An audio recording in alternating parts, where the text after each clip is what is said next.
இனிமையான நண்பர்களே, அன்புள்ளம் கொண்ட சொந்தங்களே, அனைவருக்கும் வணக்கம்.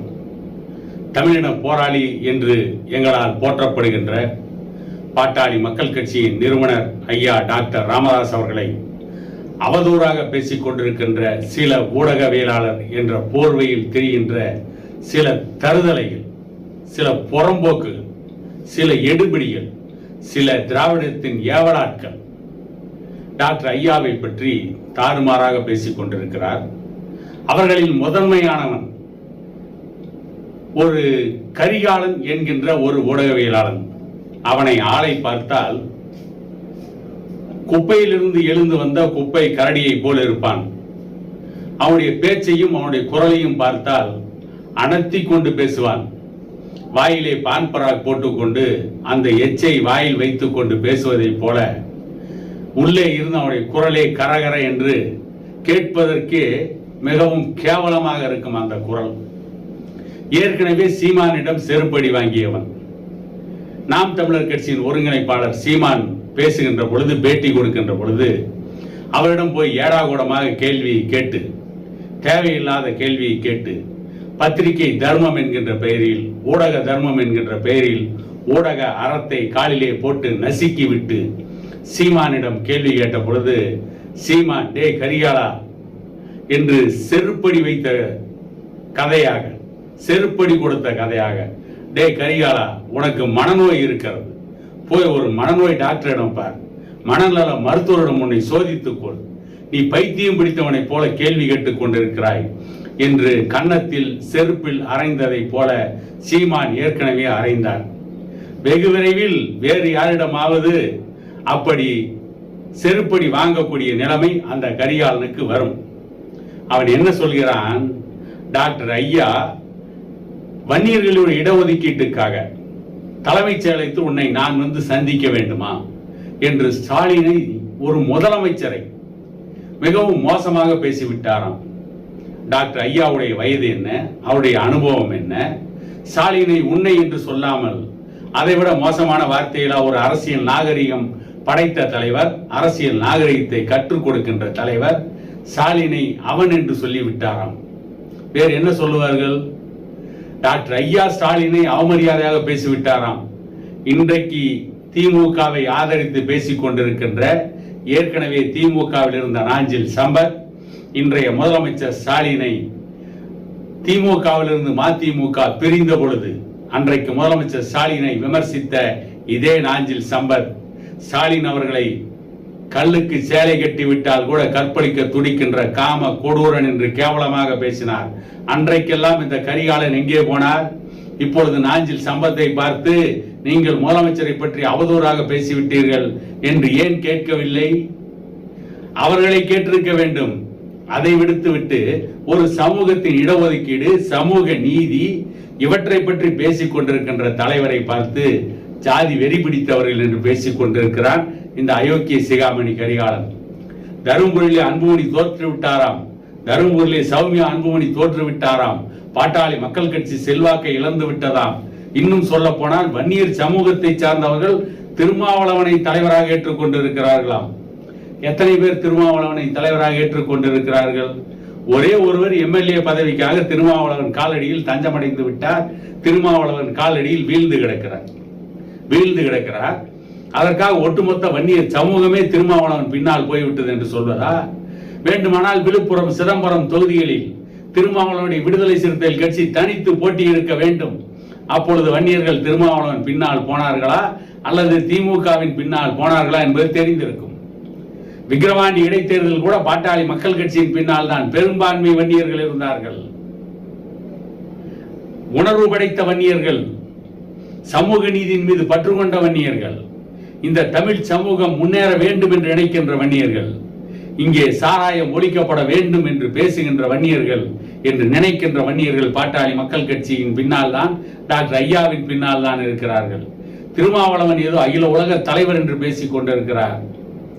திருமாவளவனுடைய ஜாதியை சார்ந்தவர்கள் இப்பொழுது தருமபுரியில் ஒரு முஸ்லிம் சமூக இளைஞரை நாடக காதலில் வெற்றி கொண்டார்களா இல்லையா? அதன் அடிப்படையில் 4 பேர் கைது செய்யப்பட்டார்களா இல்லையா? அவர்கள் தாழ்த்தப்பட்ட சமூகத்தை சார்ந்தவர்கள் தானே. இதையெல்லாம் ஏன் மறைக்கிறீர்கள்? யார் இங்கே நாடக காதலுக்கு எதிராக இருக்கிறார்கள்? நாடக காதலுக்கு எதிராக அதிகம் இருப்பதே அவர்கள்தான். நாங்கள் பாட்டாளி மக்கள் கட்சியை பொறுத்தவரை நாடக காதல் நடத்துகின்ற அயோக்கிய சிகாமணிகளை தோலுரித்து காட்டுகிறோம். இன்றைக்கு பாட்டாளி மக்கள் கட்சியை சார்ந்தவர்கள் ஒரு பெண்ணுடைய வாழ்வை பற்றி, ஒரு பெண்ணுடைய எதிர்காலத்தை பற்றி, ஒரு பெண்ணுடைய கல்வியை பற்றி பேசினால் அவையெல்லாம் நாடக காதல். பெண்கள் எப்படி வேண்டுமானாலும் சீரழியலாம், எப்படி வேண்டுமானாலும் காதலிக்கலாம். காதலித்து திருமணம் செய்து கொண்டு 2 மாதம் 3 மாதங்களில் அவர்களை விவாகரத்து செய்து விடலாம், அவர்களை வீதியிலே விட்டு விடலாம் என்று சொன்னால் அது காதல், அது நியாயம், அது முற்போக்கு, அது சமூக சிந்தனை, அது சமூக விடுதலை, அது ஜாதியை ஒழிக்கும். பெண்கள் பாதுகாப்பாக வாழ வேண்டும் என்று சொன்னால் அது இவர்களுக்கு நாடக காதல்.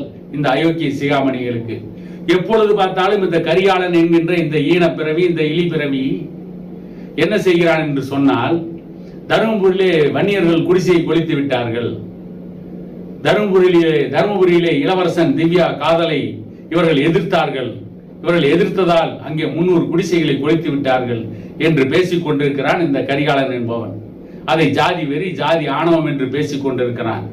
அந்த திவ்யா என்கின்ற அந்த பெண்ணுடைய தந்தை அந்த ஹரிஜன காலனி வழியாக செல்கின்ற பொழுது அவரை கேலி செய்து, கிண்டல் செய்து, அந்த தாழ்த்தப்பட்ட சமூகத்தை சார்ந்த சில இளைஞர்கள் அவரை அவதூறாக பேசியதால் அவர் தற்கொலை செய்து கொண்டதை பற்றி இந்த நாட்டில் எவனும் பேசவில்லை. ஒரு பெண்ணை பெற்ற தந்தை அபாண்டமாக தற்கொலைக்கு தூண்டப்பட்டார், தற்கொலை செய்து கொண்டார். அதை பற்றி எவனும் பேசுவதில்லை. இந்த கரிகாலம் உள்ளிட்டவர்கள் 300 குடிசையை கொளித்து விட்டார்கள், நாடக காதலுக்கு எதிராக இருக்கிறார்கள். இவர்களுக்குத்தான் வாய் இருக்கிறது என்று பேசிக் கொண்டிருக்கிறார்கள். யார் யாரை பேசுவது? இந்த மந்தி மயிலை குறை சொல்வதா?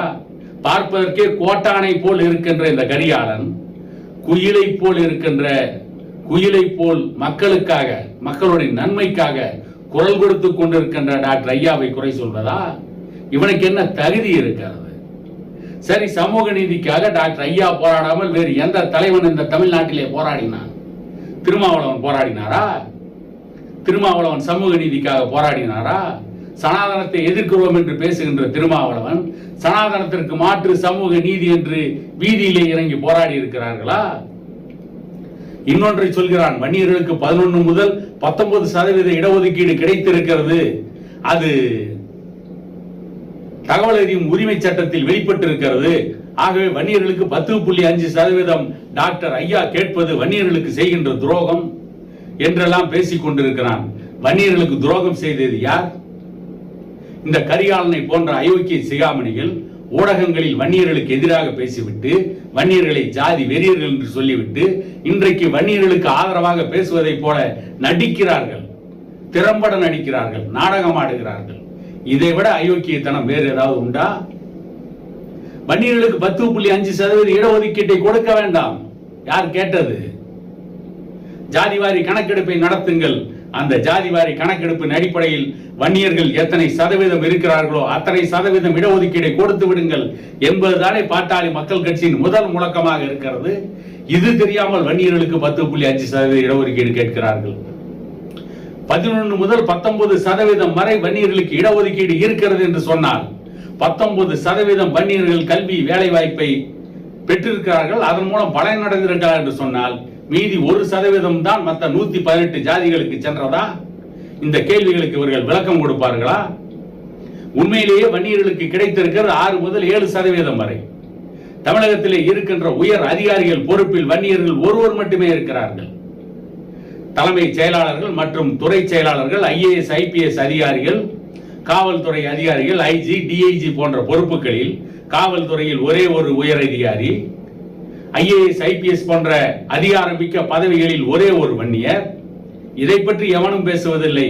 இதை பற்றி அண்ணன் அன்புமணி ராமதாஸ் அவர்கள் தெல்ல தெளிவாக பத்திரிகையாளர் கூட்டத்தில் சொன்னதற்கு பிறகும், பத்திரிகையாளர்கள் கூட்டத்தில் அதை பற்றி பேசியதற்கு பிறகும் அதற்கு எவனுக்கு மறுப்பு சொல்ல தெரியவில்லை, மறுப்பு சொல்ல நான் எழவில்லை, மறுப்பு சொல்வதற்கு எவனுக்கும் தார்மீக அடிப்படையில் தகுதி இல்லை. அப்படி இருக்கின்ற பொழுது வன்னியர்களுக்காக போராடுகின்ற ஒரு தலைவரை வன்னியர்களுக்கு எதிரான தலைவராக சித்தரிக்க வேண்டும் என்பதற்காகவே இந்த கரிகாலன் போன்ற சில மோசமான பேர்வழிகள் பேசிக் கொண்டிருக்கிறார்கள். ஸ்டாலினை விமர்சிக்காமல் ஸ்டாலின் விமர்சனத்திற்கு அப்பாற்பட்டதா? இந்திய நாட்டின் முதல் குடிமகன் என்று சொல்கின்ற ஜனாதிபதியை ஒரு காலத்தில் திமுகவின் பேச்சாளர்கள் எவ்வளவு கேவலமாக பேசினார்கள். இந்திய நாட்டின் பிரதமராக இருந்த இந்திரா காந்தியை திமுகவின் தலைவனாக இருந்த கலைஞர் முதல் கொண்டு மற்ற திமுகவின் பேச்சாளர்கள் எவ்வளவு மோசமாக பேசினார்கள். ஏன் இன்றைக்கு கூட திமுகவில் சிவாஜி கிருஷ்ணமூர்த்தி என்கின்ற ஒரு இழி பிறவி மற்ற அரசியல் தலைவர்களை எவ்வளவு மோசமாக பேசிக் கொண்டிருக்கிறான். அதை பற்றி எல்லாம் இந்த கரிகாலன் போன்ற அயோக்கிய சிகாமணிகள் பேசுவார்களா? அதையெல்லாம் பேச மாட்டார்கள். ஏனென்றால் திமுக கொடுக்கின்ற காசுக்கு குறைக்கின்ற நாய்கள், திமுக போடுகின்ற எலும்பு துண்டுகளுக்கு குறைக்கின்ற நாய்கள் இந்த கரிகாலனை போன்றவர்கள். தருமபுரியிலே தோற்றுவிட்டோம். யார் தோற்றால் என்ன? இப்ப இந்திய அரசியல் அரங்கில் தோல்வியை சந்திக்காத அரசியல் கட்சிகள் எதுவும் இல்லை. இந்திய நாட்டின் பிரதமராக இருந்து இந்திரா காந்தியை தோல்வியை சந்தித்தார். திமுக சந்திக்காத தோல்வியா? ராஜீவ்காந்தி இறந்த பொழுது துறைமுகம் தொகுதியில் கலைஞர் கருணாநிதி ஒருவர் மட்டும்தான் வெற்றி பெற்றார். மற்ற அனைவரும் திமுகவில் தோற்றார்கள். ஒரே ஒரு சட்டமன்ற உறுப்பினரை தான் அன்றைக்கு திமுக பெற்றது. அந்த தோல்வியை பற்றி எல்லாம் ஏன் யாரும் பேசுவதில்லை? 1977 இருந்து 1989 வரை எம்ஜிஆர் இருக்கின்ற காலத்தில் தொடர்ந்து தோல்வியை சந்தித்ததுதான் திமுக. அந்த தோல்வியை பற்றி பேசுங்கள். ஆகவே பாட்டாளி மக்கள் கட்சி தோற்றுவிட்டால் மீண்டும் வெற்றி பெற முடியாதா? மீண்டும் அதிகாரத்திற்கு வரமாட்டோமா? மீண்டும் வெற்றி பெறுவோம், மகத்தான வெற்றியை பெறுவோம், மீண்டும் மக்கள் மத்தியிலே கோலேச்சுவோம், மீண்டும் ஆட்சி அதிகாரத்தின் பக்கத்திலே வருவோம். ஆட்சி அதிகாரத்திலே இருப்பவர்களை ஆட்டி படைக்கின்ற இடத்திற்கு பாட்டாளி மக்கள் கட்சி மீண்டும் வரும் என்பது மட்டும் உறுதி. அது தெரியாமல் ஏதோ தருமபுரியில் தோற்றுவிட்டதால் பாட்டாளி மக்கள் கட்சிக்கு செல்வாக்கு இழந்து விட்டது என்று பேசிக் கொண்டிருக்கிறார்கள். தனித்து போட்டியிட தகுதி இல்லாத திருமாவளவனை தூக்கி பிடித்துக் கொண்டிருக்கிறார்கள். தனித்து போட்டியிடுவதற்கு தயங்கி கொண்டிருக்கிற திருமாவளவன். வன்னியர்கள் தான் திருமாவளவனை ஆதரிக்கிறார்களே. திருமாவளவன் அவருடைய கட்சியை பொது தொகுதியிலே கொண்டு போய் வேட்பாளரை நிறுத்த வேண்டியதுதானே? 234 தொகுதிகளிலும் நிறுத்தலாமே. வன்னியர்கள் திருமாவளவனை ஆதரித்தால் வட தமிழகம் முழுவதும் வேட்பாளரை நிறுத்தி திருமாவளவன் வெற்றி பெறலாம் அல்லவா? ஏன் அதை செய்யவில்லை? அங்கே ஒன்றுமில்லை.